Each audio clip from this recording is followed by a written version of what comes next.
If you are just joining us, you have arrived just in time for the main event. Charles Murray is getting into the ring now, making his way toward the ring. He is fighting in his hometown of Rochester, New York for the first time. He is 14-0 with 9 knockouts, and nearly 5,000 people came to see him and welcome him home. Nice homecoming for him, and they're going to see a young man as a polished professional. As an amateur, he was 65-5 and was just 1 win away from making the 1988 Olympic team. He lost a controversial box-off to Todd Foster. More about his professional career, here's Al. The Charles Murray who comes home to Rochester tonight is a better version in the ring than his hometown fans have ever seen in person. He showed it in dominating C.J. Duffy and winning a decision. But Charles has always been a fancy boxer. Elvis Perez found out that Murray has added impressive power. It ended here in the third with these 2 knockdowns and then an impressive finishing assault. But tonight, it will be much tougher when he takes on the veteran Robert Guy. And Al, the keys to winning tonight? Well, for Murray, jab, jab, jab. Got to use that all the time. And the body attack, important, don't forget it. For Robert Guy, I would make Murray come forward, even though he says he might not do it. And then if you do get him to come forward, which he's not used to, counterpunch really well. Junior welterweights, the main event, Murray and Guy. Here are the introductions from Michael Buffer. And now, ladies and gentlemen, Top Rank Incorporated and the undisputed king of beers, Budweiser, present the featured bout of the evening. So from Rochester, New York, let's get ready to rumble! 10 rounds of boxing in the junior welterweight division. The referee for this bout is Frank Adams. Introducing first, fighting out of the red corner. He's wearing the red trunks and weighs an even 142 pounds from Fort Worth, Texas. His professional record, an excellent one, 13 victories, 9 by KO, only 3 defeats and 2 draws. Let's hear it for Robert Texas Guy. And his opponent, fighting out of the blue corner, wearing the black trunks and weighing an even 139 pounds.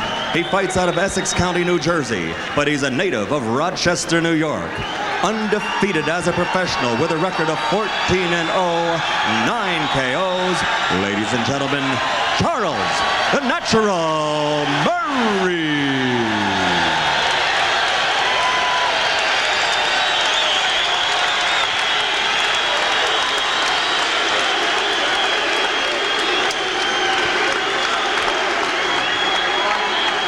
You fellas were given your instructions in the dressing room.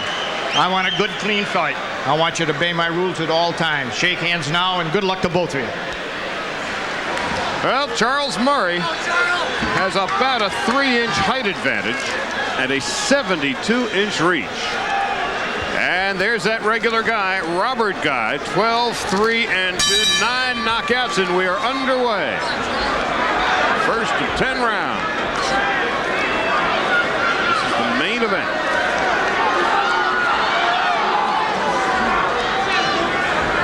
And Robert Guy, true to his word, is going after Charles Murray right away. Guy probably has more skills, boxing skills, than anybody Charles Murray has faced so far in his pro career.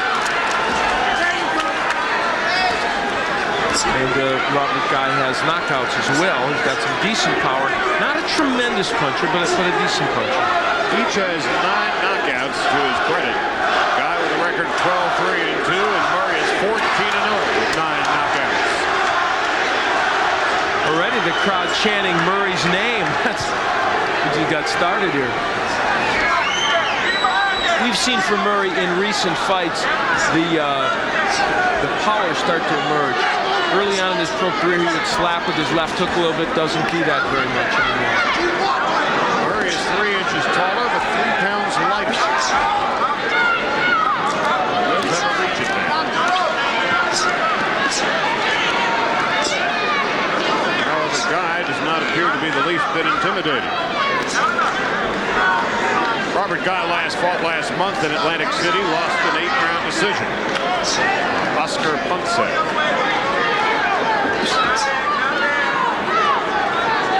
Before that loss to Mike Johnson, he was really a pretty good fighter. And sleeping losses. Have to get Guy out of there, although John Meekins was able to do it. Murray came oh so close to the 1988 Olympic team. Became an alternate after losing a controversial box-off to Todd Foster, and Foster lost his very first fight in Seoul.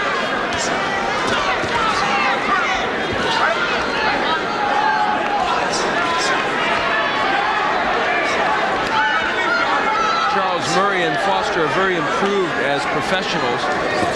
Both men, I think, have really blossomed as pros, and down the road, although Foster's campaigning as a lightweight, you might see them. Murray fighting a very good first round here, jabbing and doing his thing. Either man has been hurt here in the first round.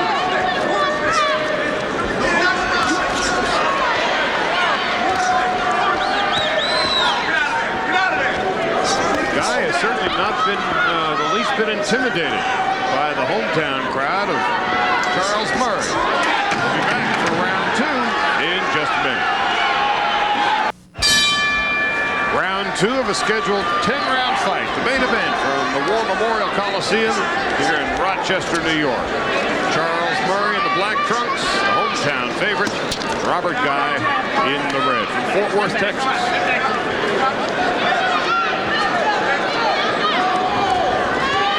Had the statistical advantage certainly in the first round. And toward the end of that round, really started to draw a bead on Robert Guy and land good counter punches. Guy is coming after Charles Murray, and I'll tell you, I think if Robert Guy could find a way to make Murray come after him, it would be more effective for him. Because even Charles said to me today, I haven't faced a guy that boxes like Robert Guy does, and might provide a different style for me to deal with.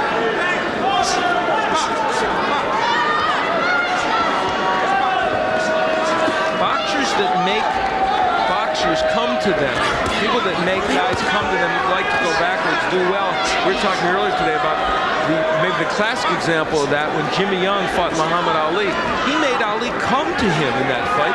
Ali had no idea what to do. He was completely confused. Jimmy Young had a habit of making his opponents look bad. Oh boy, awful.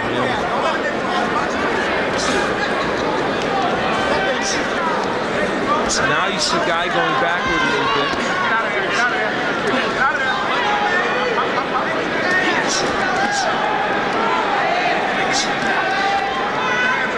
Murray has not been able to land the jab quite as well as he might like to.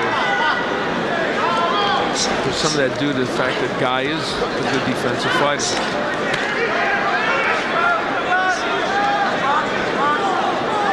Robert Guy had 270 fights as an amateur, of which he won 240 and lost 30. So he is 25 years old and he has been around the block.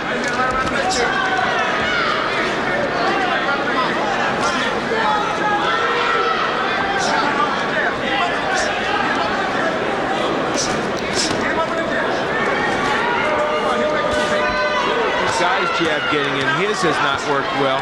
He's working on the inside against Murray. A lot of leather has been thrown, but not a lot of damage. Inside the last half minute of the second round. This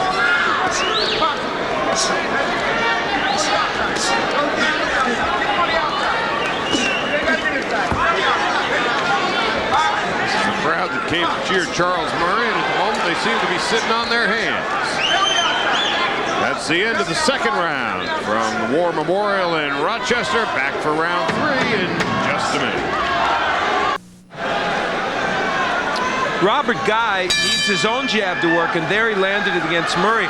Ironically, Murray has landed only 22 of 119 jabs, 19%, so Murray needs to pick up the pace with his own jab. It is certainly not easy fighting on the other guy's turf, but hand it to Robert Guy, at least through the first two rounds, he does not look the least bit intimidated. He's a good, tough professional, Robert Guy. He has faced adversity before in his pro career, and he's not a guy that you can rattle easily. Second round. Guy landed with a bit more frequency, but neither exactly has been Johnny on the spot. Those are not good percentages, and that comes from Charles Murray, good right hand. If I'm not mistaken, has on some occasions been very high in landing percentage among since we've been using punch profile. How do you have the fight after 2 rounds? Dead even. I gave the second round to Robert Guy, so in my mind it's an even fight. Exchange of 10-9 rounds, and we are just about a third of the way through round 3. 10-round fight. So you can see the hand speed of Guy, not landing everything there, but that's something that Charles Murray hasn't faced as a professional yet. Step up to fight Guy.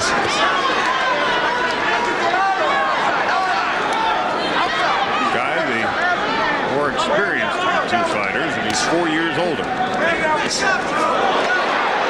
a good, solid jab by Murray, and a good right hand. And that's been the best-looking combination of the fight so far. You see Murray going downstairs and upstairs. Robert Guy's going to get nailed with a very big right hand. He's dropping his left, leaving his jab out there, and Murray is coming over it with the right hand.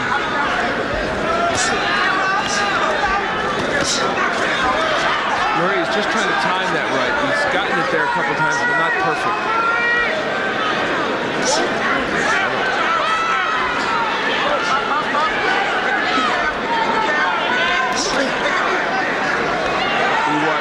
Vince Phillips, he was an Army champion, good buddy of Charles Murray in the amateurs. We saw him perform very well against Martin Quiroz, and a big step up for him last week during Top Rank Boxing. Good lead rights by Murray. Talked about the right, he's got a bead on it now. And what Vince Phillips did was box very effectively. And that's what Murray, of course, likes to do.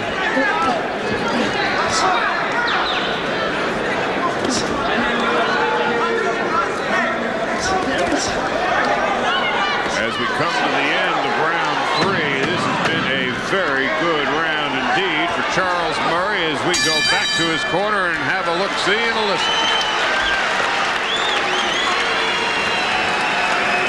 That's what I'm talking about right there. That's what you're doing. Exactly that's what you got to beat this guy. There's more of that. More of them combinations from the outside, just like you're doing, all right? Them right hands and left hooks, put them together just like that, from the outside. But always off the jab. The jab, get a little more forceful with that jab. I want that stabbing jab. All right? The story of that last round was the right hand by Murray. Look at him. That's almost as if he was issuing it as a jab from the left-handed stance. He's going to set it up now with the jab, and there's the right hand. And yet another that just glances off the head of Robert Guy. So the right is both a lead right and a left was very effective. Yeah, I never said a fighter issued a punch before. A new phrase. It doesn't apply, but nevertheless, I used it. In Rochester, New York. Round 4. We're scheduled for 10. And while the jab isn't landing as effectively for Murray as he'd like, 56% of his power punches landed in round 3. And you see the totals, not that big a margin for Charles Murray. But round 3 was the most decisive of the first 3 rounds. Yeah, he handled himself very well in that round. He may have set the tempo for this fight. We'll see.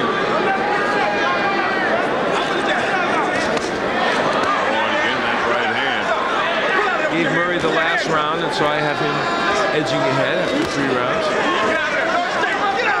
Important thing to remember about Robert Guy is he felt the power of John Meekins, who's ended up being knocked down in the 9th round, but that was a tough go for Meekins. They had Meekins down, and Meekins hits very hard for a junior welterweight. And there's Murray going to the body, which remember I mentioned in the keys to victory. I think that's important for him to mix his attack.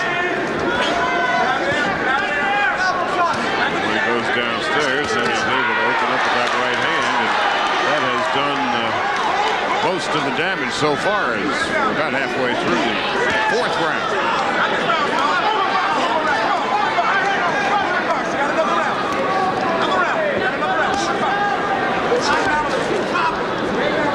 Charles Murray in the black trunks. He's from Rochester. This is his first fight in his hometown, and that right hand again is delivered. He's starting to shake Robert Guy a little bit with the right hand. And Guy, I think, is playing into his hands. There it is again. By coming forward against Murray. I think you're right. It appears to be a matter of time before that right hand is delivered in haymaker fashion. Less than a minute to go inside round 4. And the more Guy comes forward, now of course you may say, well, what's he supposed to do? Just back up? Yeah, for a round or two, I'd say. I would make Charles Murray come to me at any cost, even if it would mean losing a couple of rounds.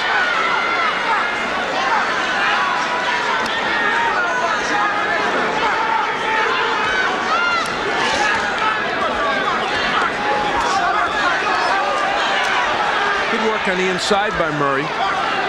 Murray is now controlling the tempo of the fight. The first 2 rounds were fairly even. The third round decisively in the favor of Murray, and seems to be winning this 4th round pretty well also. Double left took by Charles Murray. And the lead right ever present. Well, we are 4 rounds down with 6 to go from the War Memorial in Rochester, and we'll be back in just a minute. Charles Murray's right hand has been deadly. Here, this one wider than some of the others, but wow, gets in there very nicely to the head of Robert Guy. And then he gets out of the way. 5th round. Murray in search of his 15th consecutive win. He has yet to taste defeat as a professional. One of his compatriots at the Triple Threat Gym here, Ray Mercer, won already tonight. The other, Alfred Cole, who's a cruiserweight that we've shown on Top Rank Boxing, is in the audience. I vowed I would not call fighters stablemates anymore because I think stable sounds silly. That's for a horse, not for human beings. But somebody pointed out to me, I said that a month ago, and then a week later, I called somebody, I said they were in a stable, and they were stablemates. So I'll try and remember in the future not to use that phrase anymore. Well, as you see, Murray is now really beginning to gain control of the fight statistically, and with the force of his punches as well. Left hand that time. And that was an example of how Murray used to throw left, slapping a little bit with it, but it did get there. Now you feel Charles Murray setting down, going after Robert Guy. Mixing the attack. Yeah, he's doing all the right things now.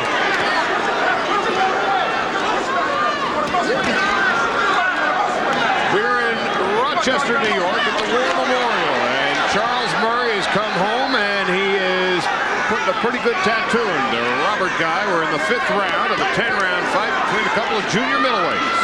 They get welterweights.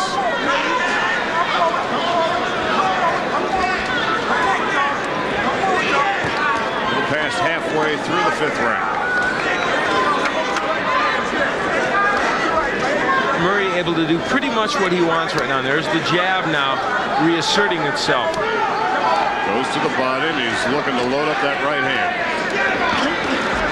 Guy has become a much more defensive fighter now. Not unloading his own combinations at all. Intent more on not being hit, because I think he's been stung by Murray. Well, he hasn't been able to figure him out at all. There's that right hand again and again. Well, I mentioned Vince Phillips because last week we saw him come of age a bit against his toughest foe, and really that's kind of what's happening to Charles Murray here. The man in front of him is not a bad fighter. And he's showing what he's made of at this stage of his career by handling Robert Guy very well to this point, as the fight's not over, and Guy remains dangerous. But halfway through this fight, it appears to be a relatively happy homecoming for Charles Murray.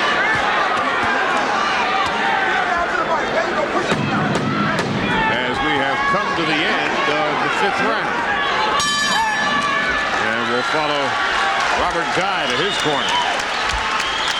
You'll hear Dave Gorman in there. Of course, a familiar voice, and Al Triercy.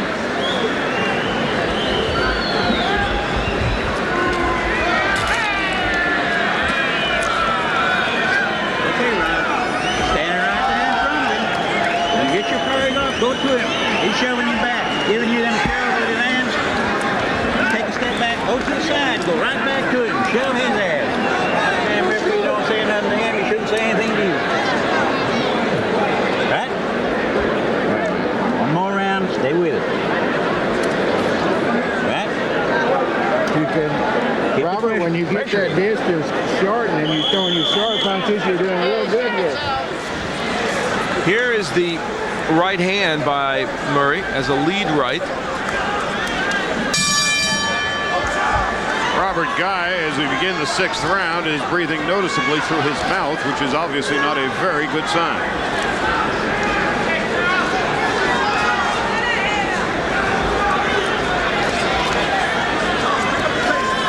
Guy from Fort Worth, and he is managed, as Al mentioned, by Dave Gorman. We've got Donald Curry, his stable.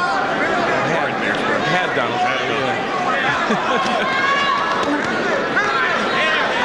In the 5th round, Murray continued to dominate.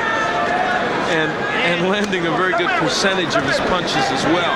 49%, more like the Charles Murray we've seen, as opposed to that 15% he was landing in early rounds.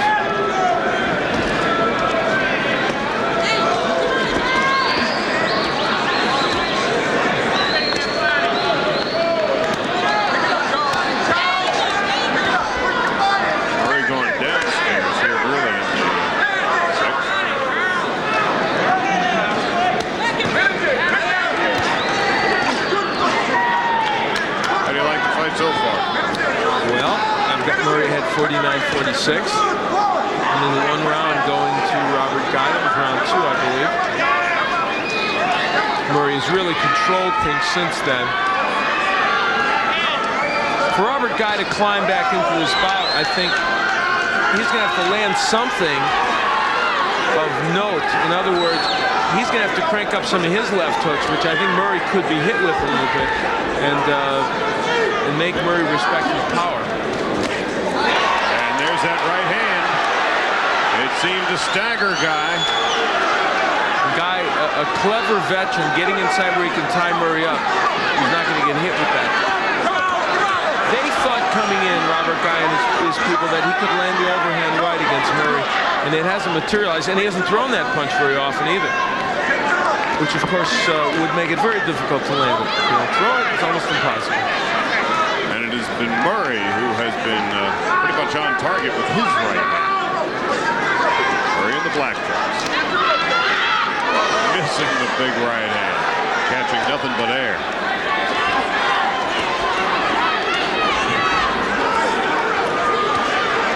Less than a half a minute to go through round 6.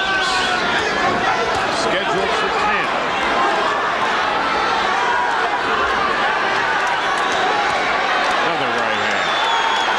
Land that lead right, Charles Murray, almost when he wants to.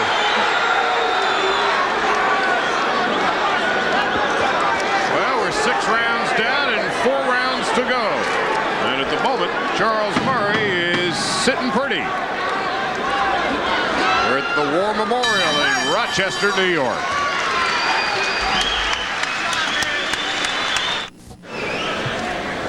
No fights next week because of the College Baseball World Series from Omaha, but 2 weeks from tonight at 9:30 Eastern Time, you'll see Michael Carbajal and Fernando Martinez for the NABF Light Flyweight title. Make our first trip to the Holiday Casino in Las Vegas. Look at this bell. 1926 they used that. In the Dempsey-Tunney match in Philadelphia. That bell is what? 64 years old. And it's here in Rochester tonight.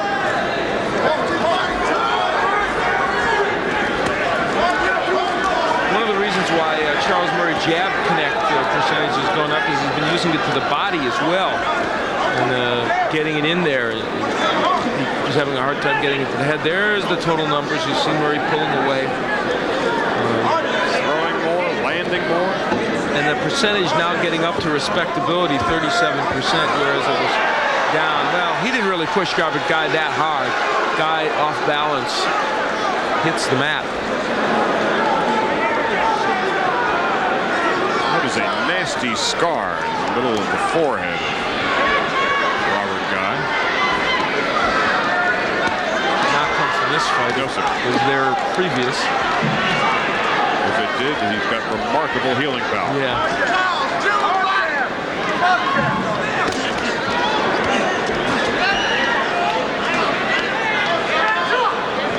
Guy seems to be getting a bit of a second wind. Well, Guy has been very loath to use his jab at all. You see there, the right hand followed behind the jab. Halfway through round 7. And Murray getting that lead right hand with amazing regularity. Amazing grace. Second time this round that Robert Guy has fallen on the seat of his pants.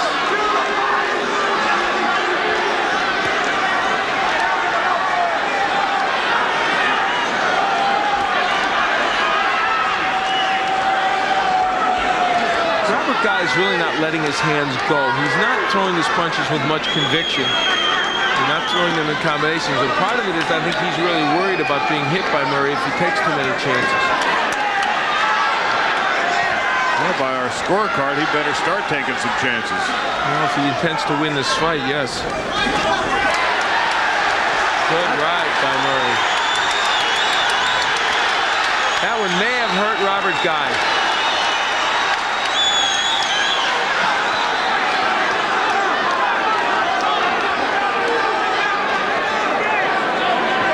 But if it did, Guy doing a good job of camouflaging. Good hook there by Murray. First 2 minutes, Guy looked like he was coming back here in the 7th round, but the last minute, oh, and that's a solid right hand, and Robert Guy may not get up.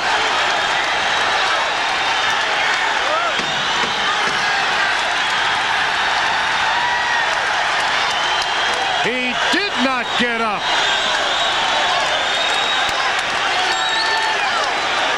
All night long, Al, you were saying just wait for the right hand, and Guy still is not off the canvas. It was the story early in this bout, and you had to feel it would be the story throughout.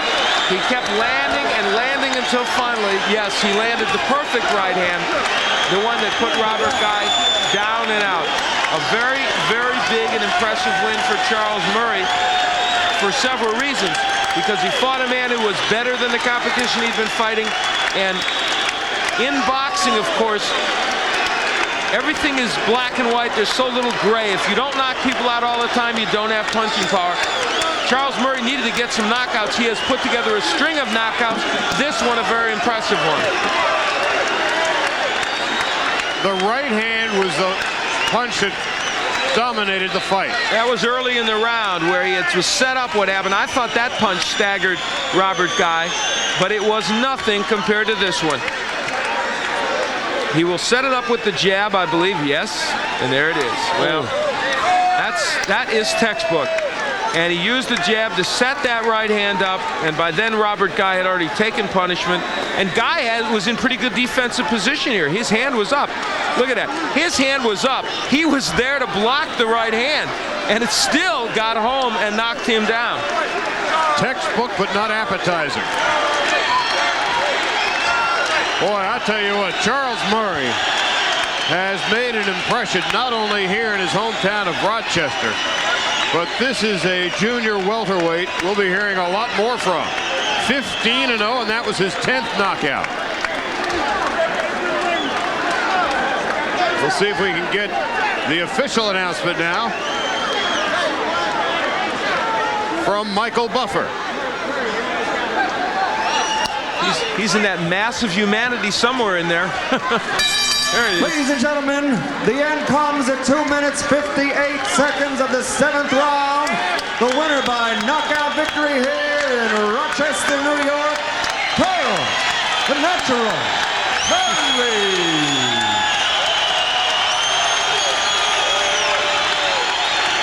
Be it ever so humble, there is no place like home for Charles Murray. Al's headed toward the ring, and he'll talk with Murray when we come back in just a minute. Murray, naturally, Al Bernstein. Well, I'll tell you what, Charles Murray lit up this crowd here in Rochester. Charles, you couldn't have imagined, I don't think, a better homecoming than this. No, I was expecting it, but not like this. Excellent performance. When did you first know that you could hit him with those lead right hands and the right hands after the jab so well? When I first hit him. That was some fair assessment. Early on, I mean, first, second No, round? about the second round, second, third, about something like that. I started throwing it more and more. So, I started hitting them. So, they came on back to my corner. They told me to, finish with the hook and pick it up a little bit because he's getting tired. So that's what I did. Did he seem at any time in this fight slicker than some of the people you had been fighting? Because he was a more experienced guy. Of course. He was slick. He had a style just like mine. He good. Well, he was good. Let's take a look at the knockout. And it's very revealing, I think, when you see this. You landed this right hand, even though he was in a position to block it. Yeah. It was a good shot. And you set it up with the jab well. Yeah, I was not sticking the jab right like I wanted to. I was pawing just a little bit. But, I go back to the gym and work on it. Well, you were able to get the jab in later on in the fight primarily because you started mixing it up to the body and the head. Was that something Hank mentioned to you? Yeah, they were saying go more to the body and use the jab a little bit more, and that's what I did. Hank Johnson, you've got to be pleased with what he's doing. Has he surprised you in some ways with the quickness which he's developed? He surprised me. Every fight he surprised me. The last 3 fights he's really been just coming on fantastically. His leverage is there, his power is there, and he's doing everything that we asked him to do. So he's really surprised me how quickly he's doing it. All right, let's take care of some business. Mark Roberts, the manager. What about where Charles is going to now? Charles is definitely going to be fighting on the network this summer, either at the middle of July or the beginning of August. He's very much forward to it, and it's a big night for the triple threat. Way to go, Charles. All right, well, he's already on a network, but I guess you mean another one. Congratulations, Charles. All right, thank you, Mark.